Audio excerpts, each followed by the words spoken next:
Hey everyone. Okay, I'd like to share with you a line from A Course in Miracles that that's really stuck with me ever since I read it.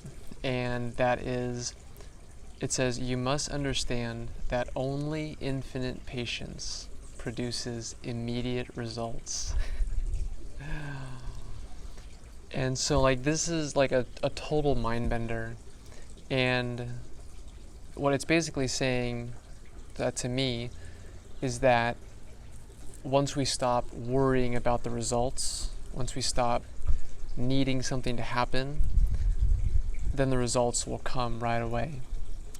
And it's kind of like, just like in the Bhagavad Gita, Krishna says a million times, give up the fruits of your actions. Don't be attached to the fruits of your actions, but just be with the process of what you're doing.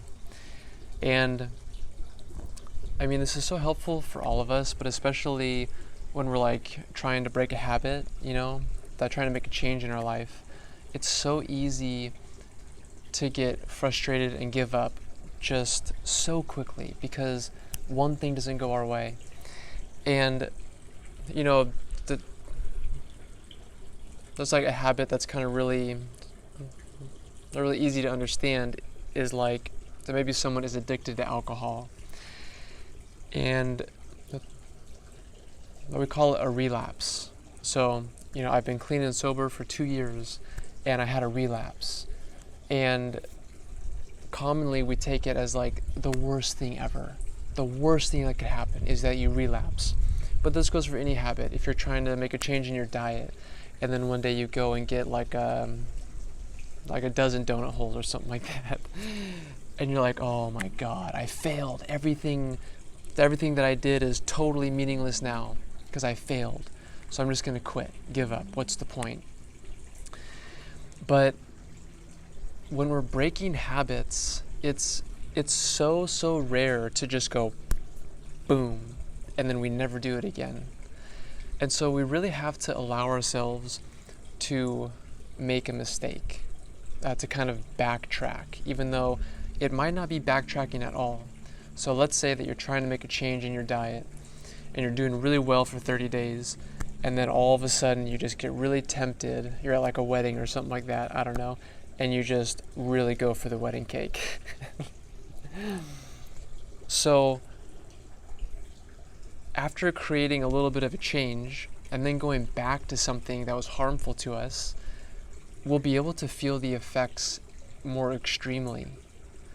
And so there's actually a usefulness to that, because then we'll have a much more visceral experience. We'll be able to see how it feels afterwards and how it makes us feel. Maybe we feel low energy, foggy in the mind. Maybe we just totally flip our emotions. And so that experience is useful because then it's information to our system. Be that's why I'm not doing that anymore. Now I remember at a deeper level why I don't want to do that anymore. But then don't let that make you give up, right? Keep going, because you only fail if you quit.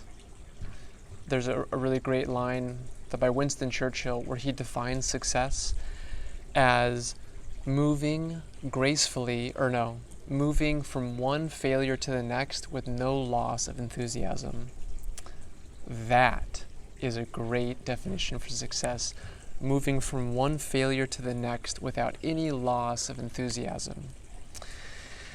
And we tend to think of success as just climbing higher, easy, right? If you look at the most successful people in the world, the best athletes in the world are wow, their life must be so great. But we don't take into consideration all the hardships and the challenges that they overcame to get there, because everyone does. Everyone who we look up to has gone through a lot of challenges in their life, definitely, no doubt about it. And so this analogy came to me the other day where it's if we're trying to make a change in our life, and let's say that we've been doing this other thing, let's say that we've been thinking a certain way, for example, for 30 years, and then all of a sudden when we're 30 we wake up and we're why am I doing this to myself? Why am I thinking this way? Why am I hurting other people? And we're okay, now I'm going to change how I think. I'm going to change, change a huge aspect of my life. So for 30 years prior, we've been doing one thing, right? So if you could think about your body, which it kind of is like this anyway, but there's like one pipe, right, that goes through your body. It's this really long, like twisted pipe, just one pathway. And we've been drinking this like sludge for 30 years. And so the whole pipe is just filled with sludge. And it's just kind of like, just like sludging its way through from start to finish, all sludge. And so once we start to drink something else, right? Like this is like the new habit or the new way of thinking. So we're putting that stuff into our system, right? But what's going to still come out? Sludge is still going to come out because sludge is still in there. So we keep on making the change, we keep on doing this new thing that we want to do, but with infinite patience, because that sludge needs to come out, right? It needs to work itself out. And then like sometimes, that we put more sludge in because we like, that just like are addicted to it, that we like it, it's familiar. So I put more of it in there, and then it's going to take longer for the sludge to come all the way out. But then also what we do is we try and make a change, and then we see the sludge coming out, which is like old behavior, and then we get angry at ourselves and we get mad at it, right? We hate the sludge, and then that is putting more sludge into the system. So even as you like are trying to make a change, let's say in a relationship, okay, and you're really observing yourself and you're like, man, I'm really judgmental of him when he does this thing. I don't want to do that anymore. And then you like are watching it and you're making a change, but then one day comes where he's just like really fucking bothering you, and you're just really judgmental of him, and you're kind of mean to him too. What's really unhelpful is to go and beat ourselves up about it and be like, why are you doing that? Don't do that. That's horrible. Stop doing that. We're just, going back to how we used to be. But instead, after that behavior, if you could just kind of like, parent yourself or be like a good friend to yourself and literally just say, it's okay that you did that. It's totally okay that you feel this way right now. It's totally fine. And just allow yourself to feel that way. So it doesn't mean that you need to like go and keep on judging that person, but just be like, hey, it's okay. It's like if you think about like, if a friend of yours makes a mistake, how easy is it for you to go to that friend and be like, hey, it's okay, man. You're great. You'll totally get him next time. It's so easy to be supportive to that friend, right? We so easily do it. It's a great skill that so many of us have.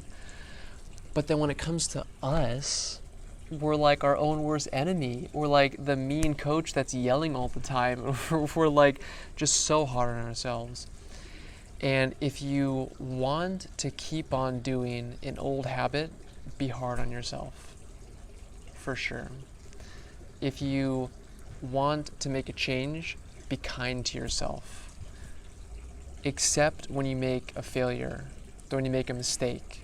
Accept it. Encourage yourself. Hey, that's okay that happened. Totally fine. Now let's just do better next time. So the past really only has power over us if we allow it to have power over us. And by calling the past bad is one way that we really give it power over us. But what if it's like, that's totally fine that happened. Now from here on forward, I'm going to do better. That's really powerful. So make a change. Don't give up when you make a mistake. It's totally fine. It's actually useful. It's probably useful if you really pay attention to how that mistake feels. And then allow yourself to make mistakes, because nobody's perfect. And remember, success is moving from one failure to the next with no loss of enthusiasm. All right, see you next time.